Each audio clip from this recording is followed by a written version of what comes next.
क्या आपको कभी ऐसा लगा है कि चाहे आप कितनी भी मेहनत कर लें, कितने भी अच्छे बन जाएं, फिर भी लोग आपको बार बार नीचा दिखाते हैं? कभी परिवार के सामने, कभी दोस्तों के बीच, तो कभी उन लोगों के सामने जिनकी राय आपके लिए मायने रखती है। उस समय दिल में एक ही सवाल उठता है, आखिर मेरे साथ ही ऐसा क्यों होता है? क्या ये मेरी कमजोरी है या फिर मेरे भाग्य की खराबी? लेकिन गौतम बुद्ध ने कहा था कि जीवन में मिलने वाला हर अपमान आपकी हार का संकेत नहीं होता। कई बार अपमान वो आग होती है जिसमें जीवन आपको तपाकर कुछ बड़ा बनाने की तैयारी कर रहा होता है। और सबसे हैरान करने वाली बात यह है कि जिन लोगों ने इतिहास रचा, उनमें से अधिकांश ने सम्मान से पहले अपमान का स्वाद चखा था। तो क्या बार बार मिलने वाला अपमान वास्तव में कोई छुपा हुआ संकेत है? क्या इसके पीछे कोई ऐसा रहस्य है जिसे अधिकांश लोग कभी समझ ही नहीं पाते? आज की ये कहानी उसी गहरे सत्य को उजागर करेगी। अंत तक जरूर बने रहिए, क्योंकि हो सकता है कि जिस अपमान को आप आज अपना दुर्भाग्य समझ रहे हैं, वही कल आपकी सबसे बड़ी ताकत बन जाए। नगर के बीचों बीच एक विशाल सभा लगी हुई थी। सैकड़ों लोग बैठे थे। मंच पर राज्य के सबसे सम्मानित विद्वान खड़े थे। तभी भीड़ के पीछे बैठा एक साधारण युवक धीरे धीरे उठकर खड़ा हुआ और उसने एक प्रश्न पूछ लिया। प्रश्न इतना सरल था कि लोग पहले तो चुप रहे, लेकिन अगले ही क्षण पूरी सभा में हंसी गूंज उठी। कुछ लोग उसका मजाक उड़ाने लगे, कुछ उसे मूर्ख कहने लगे और कुछ ने तो यहां तक कह दिया कि ऐसे लोगों को सभा में आने ही नहीं देना चाहिए। वो युवक अपमान से लाल हो गया, उसकी आंखें झुक गई। वो बिना कुछ कहे वहां से चला गया। लेकिन किसी ने ये नहीं देखा कि उसी सभा के एक कोने में बैठे गौतम बुद्ध उस युवक को ध्यान से देख रहे थे। उस रात वो युवक नदी किनारे बैठा रो रहा था। उसके मन में एक ही सवाल था, क्यों? आखिर हर बार मेरे साथ ही ऐसा क्यों होता है? मैं जहां भी जाता हूं, लोग मेरा अपमान कर देते हैं। तभी पीछे से किसी के कदमों की आहट आई। उसने मुड़कर देखा, सामने गौतम बुद्ध खड़े थे। युवक तुरंत उनके चरणों में गिर पड़ा और बोला, भगवान, क्या मेरे भाग्य में केवल अपमान ही लिखा है? बचपन से लेकर आज तक मुझे कभी सम्मान नहीं मिला। जहां जाता हूं, लोग मुझे छोटा समझते हैं, मेरा मजाक उड़ाते हैं। बुद्ध कुछ देर तक शांत रहे। फिर उन्होंने पूछा, यदि कोई व्यक्ति तुम्हारे हाथ में एक जलता हुआ कोयला रख दे और तुम उसे पकड़कर बैठे रहो, तो सबसे पहले कौन जलेगा? युवक बोला, मैं। बुद्ध मुस्कुराए और बोले, और यदि तुम उसे तुरंत छोड़ दो? युवक बोला, तो मैं बच जाऊंगा। बुद्ध ने कहा, अपमान भी उसी जलते हुए कोयले की तरह है, लेकिन तुम्हारी समस्या अपमान नहीं है। तुम्हारी समस्या यह है कि तुम हर अपमान को पकड़कर अपने हृदय में बैठा लेते हो। युवक चुप हो गया, लेकिन उसके मन में अभी भी तूफान चल रहा था। उसने कहा, भगवान, लेकिन लोग मेरा अपमान करते ही क्यों हैं?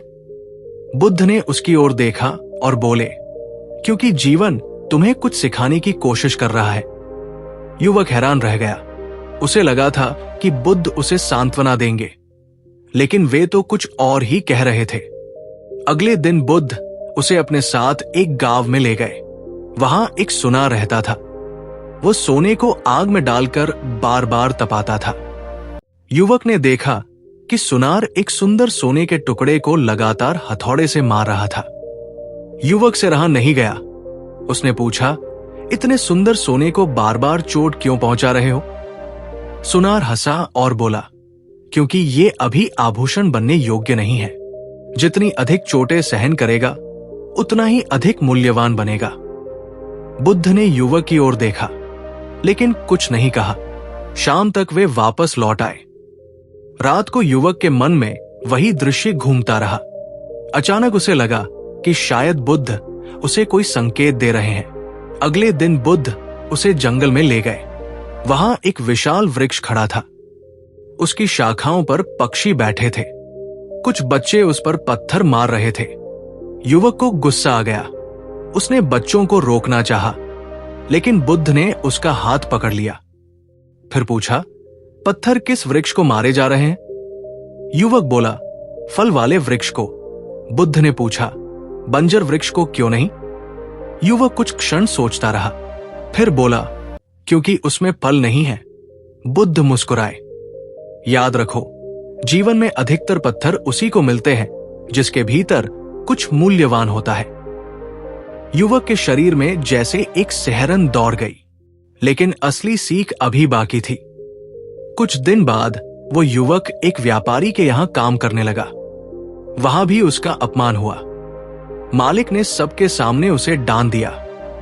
पहले की तरह इस बार भी उसका मन टूट गया, लेकिन उसे बुद्ध की बातें याद आ गई।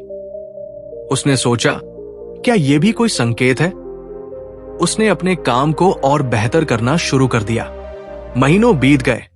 धीरे धीरे वही लोग जो उसका मजाक उड़ाते थे उसकी मेहनत की तारीफ करने लगे। लेकिन एक दिन फिर कुछ लोगों ने उसे नीचा दिखाने की कोशिश की। अब वो परेशान होकर बुद्ध के पास पहुंचा। उसने कहा, भगवान, मैंने खुद को बदल लिया, मेहनत भी कर रहा हूं, फिर भी अपमान खत्म क्यों नहीं हो रहा? बुद्ध मुस्कुराए और बोले, क्योंकि अब तुम एक और सीख के करीब पहुंच रहे हो। युवक ने पूछा, कौन सी सीख? बुद्ध बोले, जब तक तुम्हारी खुशी लोगों के सम्मान पर निर्भर रहेगी, तब तक उनका अपमान तुम्हें दुख देता रहेगा। यह सुनकर युवक स्तब्ध रह गया। बुद्ध ने कहा, तुम्हें लगता है कि अपमान तुम्हारी कमजोरी है, लेकिन कई बार अपमान तुम्हें उस ताकत तक पहुंचाने का मार्ग होता है जहां सम्मान की आवश्यकता ही समाप्त हो जाती है। युवक पहली बार इस बात को समझने लगा था। तभी बुद्ध ने एक आखिरी कहानी सुनाई। उन्होंने कहा, एक शेर का बच्चा गलती से भेड़ों के झुंड में पल गया। वर्षों तक वो खुद को भेड़ समझता रहा। दूसरी भेड़ें उसका मजाक उड़ाती थी, उसे कमजोर कहती थी। एक दिन एक बूढ़े शेर ने उसे नदी में उसका प्रतिबिंब दिखाया।